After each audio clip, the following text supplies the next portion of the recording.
नमस्कार दोस्तों, मेरा नाम है अनुपम पाराशर और इस वीडियो से हम चालू करने वाले हैं इंटरनेशनल ऑर्गेनाइजेशन की कंप्लीट सीरीज, जिसमें हम सभी इंपॉर्टेंट इंटरनेशनल ऑर्गेनाइजेशंस के बारे में डिस्कस करेंगे जो कि आपके एग्जाम्स के लिए बहुत ही ज़्यादा इंपॉर्टेंट हैं।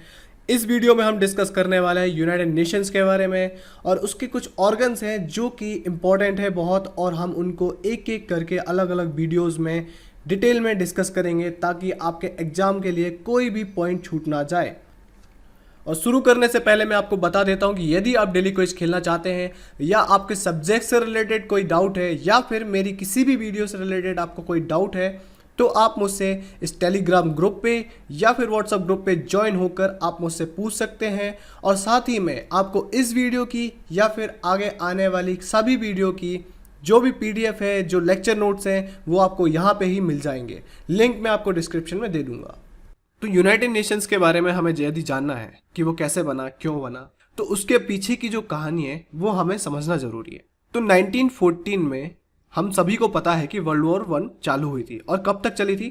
1919 तक। तो इस वक्त क्या हुआ था कि बहुत सारे देश जो आपस में लड़ रहे थे उससे बहुत सारी डेथ्स हो रही थी, बहुत सारे देशों को नुकसान हो रहा था। इवन जो देश डायरेक्टली इस वॉर में इन्वॉल्व नहीं थे, जैसे इंडिया के सोल्जर्स तो लड़ने गए थे वहां पे, लेकिन इंडिया डायरेक्टली वर्ल्ड वॉर 1 का पार्ट नहीं था।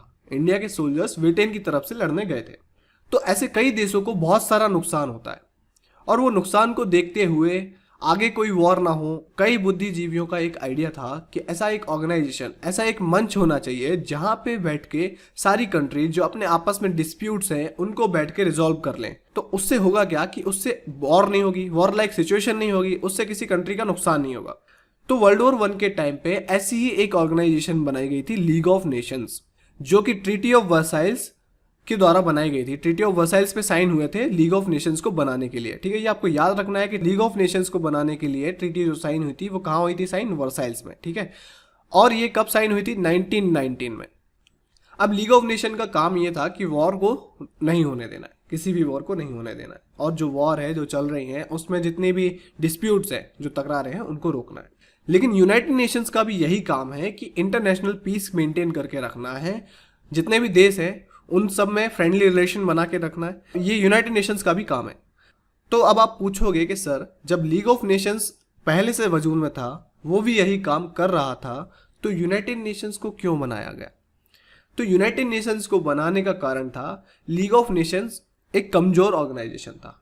अब वो कमजोर कैसे था? आप इस बात से समझिए कि लीग ऑफ नेशंस में एक बार क्या होता है कि जापान जो होता है वो मंचूरिया पे अटैक कर देता है। मंचूरिया चाइना का एक पार्ट है और उसको कब्जा लेता है। अब लीग ऑफ नेशंस के जितने भी देश हैं वो सब मिलके जापान से रिक्वेस्ट करते हैं कि मंचूरिया को छोड़ दो और आप वहां से चले जाओ। लेकिन जापान उल्टा क्या करता है? जापान लीग ऑफ नेशंस को ही छोड़ देता है और मंचूरिया अपने पास रखता है। तो इसमें कोई ऐसा प्रावधान या ऐसे इतना स्ट्रांग ये ग्रुप नहीं था, इतना स्ट्रांग ये ऑर्गेनाइजेशन नहीं था कि ये किसी भी कंट्री को अपनी मनमानी करने से रोक ले। तो इस वजह से पहली फेलियर उसकी ये थी।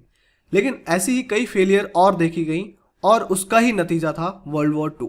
तो वर्ल्ड वॉर 1 तो होती है 1914 से 1919 तक। अब वर्ल्ड वॉर 1 होने के बाद लीग ऑफ नेशन जब बन चुका था तो ऐसी कोई और वॉर नहीं होनी चाहिए थी, और लेकिन तब भी वर्ल्ड वॉर 2 हो गई। तो वर्ल्ड वॉर 2 हो गई। वर्ल्ड वॉर 2 कब से कब तक होती है? 1939 से चालू होती है और 1945 पे खत्म होती है। तो 1945 में आते आते कई लोगों का फिर से आइडिया था कि भैया एक ऐसी ऑर्गेनाइजेशन बनाओ जो स्ट्रांग हो, है ना, जो स्ट्रांग रहेगी तो ये सब काम कर पाएगी, जो अच्छी ऑर्गेनाइजेशन हो, उसमें सारे देशों की बराबर चलती हो, ठीक है, किसी की मनमानी ना हो। तो ऐसी एक ऑर्गेनाइजेशन बनाओ। तो ऐसी ही ऑर्गेनाइजेशन का एक प्रपोजल रखा गया, उसका एक चार्टर बनता है, जिसे आप संविधान के रूप में भी समझ सकते हैं। जैसे हमारी कंट्री का संविधान है वैसे ही यूनाइटेड नेशन का संविधान, आप उसको चार्टर कहते हैं। वो सैन फ्रांसिस्को में साइन होता है। और जो चार्टर होता है वो फोर्स में कब आता है, मतलब वो लागू कब होता है? वो लागू होता है 24 अक्टूबर 1945 को। अब 24 अक्टूबर को हम यूएन डे के रूप में मनाते हैं क्योंकि इस दिन यूनाइटेड नेशंस वजूद में आया था।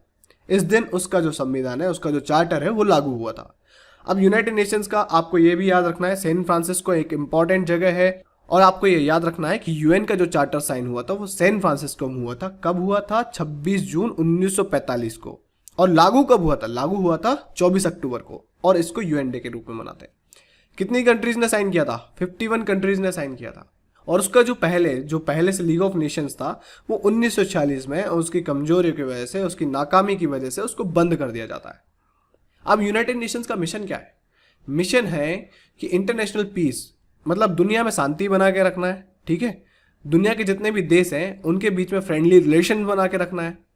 सोशल प्रोग्रेस, अब आम जनता हमेशा पिसती है ऐसे कोई भी कांड होते हैं तो, वर्ल्ड वॉर हो रही है या कोई भी छोटी मोटी वॉर हो रही है या कोई कंट्री इकोनॉमिक रिसेशन झेल रही है, मतलब आर्थिक मंदी झेल रही है, तो उसमें एक आम आदमी ही पिसता है।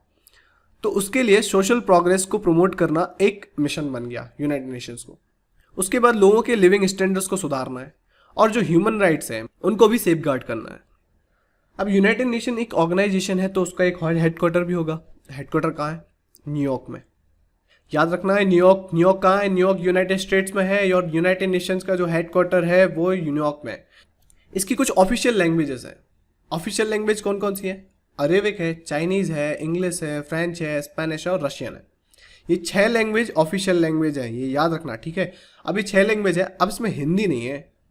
अब हिंदी ना होने का रीज़न आप इस बात से समझ सकते हैं कि वर्ल्ड वॉर 2 का विजेता कौन था, मतलब जो विनिंग टीम थी वो कौन थी। तो विनिंग टीम में सबसे पहला जो प्लेयर था वो था यूएसए, उसके बाद ब्रिटेन, उसके बाद रशिया, चाइना और फ्रांस। ये जो 5 प्लेयर्स थे ये वर्ल्ड वॉर 2 के विनिंग टीम में थे। अब यूएसए और ब्रिटेन, इनकी जो लैंग्वेज है जो सबसे ज़्यादा इनके यहाँ बोली जाती है वो है इंग्लिश। रशिया में रशियन बोली जाती है, चाइना में चाइनीज़ बोली जाती है, जैसे हम मैंड्रिन भी जानते हैं, मैंड्रिन के नाम से भी जानते हैं, और फ्रांस में फ्रेंच बोली जाती है। उसके बाद ये 2 एक्स्ट्रा लैंग्वेज दिख रही हैं, एक है अरेबिक और स्पेनिश। तो ये जो लैंग्वेज हैं ये क्यों है? उसका रीज़न है कि अरेबिक और स्पेनिश जब यूनाइटेड नेशंस बना था उस टाइम सबसे ज़्यादा बोली जाने वाली लैंग्वेज में से एक थी। सबसे ज़्यादा बोली जाने वाली लैंग्वेज कौन सी है? पहले नंबर पे तो आती है मैंड्रिन। मैंड्रिन बोले तो चाइना की जो लैंग्वेज है, ठीक है, चाइनीज़ लैंग्वेज सबसे ज़्यादा बोली जाती है। उसके बाद बोली जाती है स्पेनिश, उसके बाद बोली जाती है इंग्लिश, और उसके बाद हमारी हिंदी का नाम आता है, लेकिन ये आज बोली जाती है, उस टाइम नहीं, ठीक है। हिंदी का नाम आता है, फिर अरेबिक का नाम आता है। तो ये जो लैंग्वेजेस हैं ये सबसे ज़्यादा बोली जाती हैं। और अरेबिक का ऑफिशियल लैंग्वेज बना रहना, उसका रीज़न एक और है। हिंदी को क्यों अभी तक मान्यता प्राप्त नहीं हुई है, ऑफिशियल लैंग्वेज का दर्जा प्राप्त नहीं हुआ है, उसका रीज़न ये कहते हैं कि हिंदी जो है वो बहुत ज़्यादा कंट्रीज़ में नहीं बोली जाती। अरेबिक जो है वो बहुत सारी कंट्रीज़ में बोली जाती है। जितना भी अरब वर्ल्ड है वो अरेबिक ही यूज करता है और उसमें बहुत सारी कंट्रीज आती हैं। तो अरेबिक इसलिए ऑफिशियल लैंग्वेज है, हिंदी नहीं है। लेकिन इंडिया ट्राई कर रहा है कि हिंदी को भी ऑफिशियल लैंग्वेज का दर्जा मिले। अब मेंबर्स कितने हैं यूनाइटेड नेशंस में? यूनाइटेड नेशंस में मेंबर्स 193 हैं, 193 मेंबर्स हैं, और सबसे जो लेटेस्ट है वो है साउथ सूडान।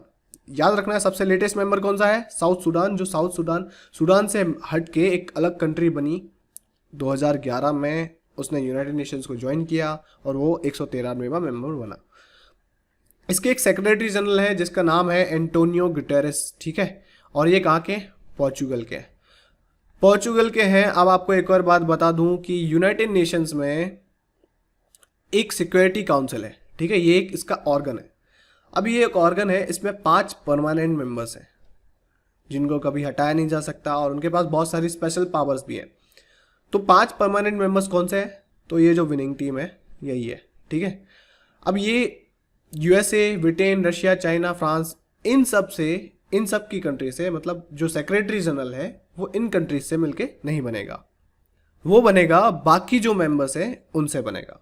और सेक्रेटरी जनरल को अपॉइंट कौन करता है वो हम आगे देखते हैं। अब इसके कुछ प्रिंसिपल ऑर्गन्स है। प्रिंसिपल ऑर्गन्स में सबसे पहले तो यूनाइटेड नेशंस की जनरल असेंबली, उसके बाद है सिक्योरिटी काउंसिल, उसके बाद है इकोसॉक, जिसे हम इकोनॉमिक एंड सोशल काउंसिल भी कहते हैं, फिर है सेक्रेटरीट, फिर है international court of justice.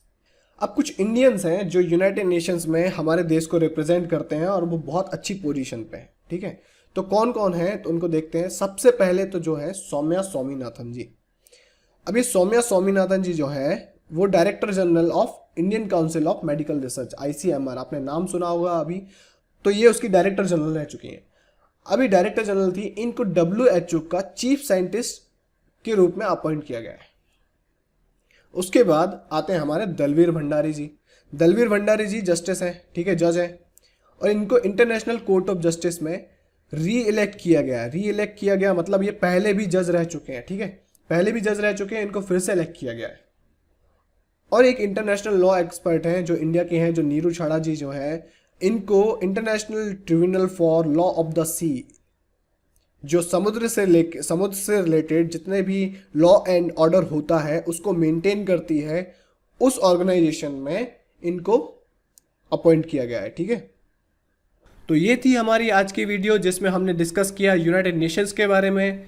Next video में हम डिस्कस करेंगे यूनाइटेड नेशन जनरल असेंबली के बारे में, जो कि एक बहुत ही ज़्यादा इंपॉर्टेंट ऑर्गन है यूनाइटेड नेशंस का। यदि आपको इस वीडियो से रिलेटेड कोई डाउट है तो आप मुझसे इस टेलीग्राम ग्रुप पे या फिर व्हाट्सएप ग्रुप पे ज्वाइन होकर पूछ सकते हैं। लिंक मैं आपको डिस्क्रिप्शन में दे दूंगा। I hope you like the lecture. यदि आपको यह वीडियो पसंद आया then don't forget to share and subscribe. Thank you for watching.